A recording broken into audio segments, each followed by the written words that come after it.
In developing news, new debate over abortion in Colorado today. Proposition 89 would put abortion laws in the state constitution and require government health insurance programs to cover the cost of an abortion. Some rallied in support of the initiative outside of City Hall in Colorado Springs today.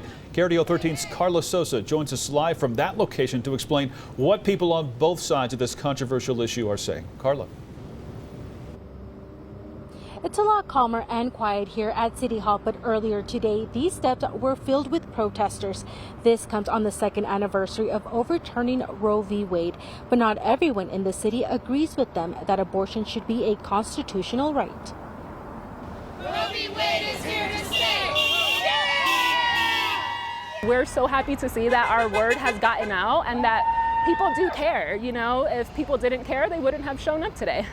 Natalia Burrell is one of the organizers in support of Proposition 89. It's something that we can vote to put into place to kind of restore that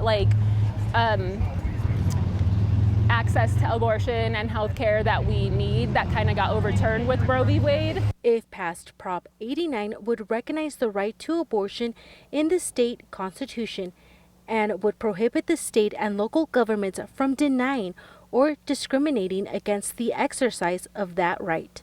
The initiative also aims to cover abortion to be a covered service under health insurance plan for the state and local government employees.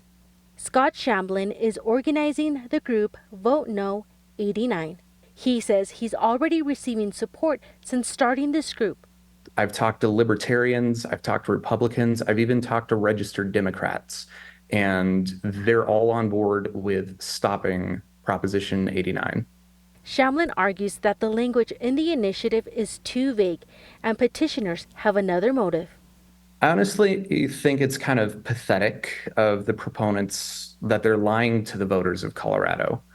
Like I said before, the true purpose is to repeal Section 50 of Article 5 of the Constitution, which prohibits public funding of abortion.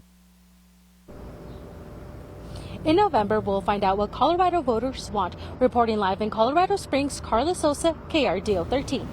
Carla, thanks. And even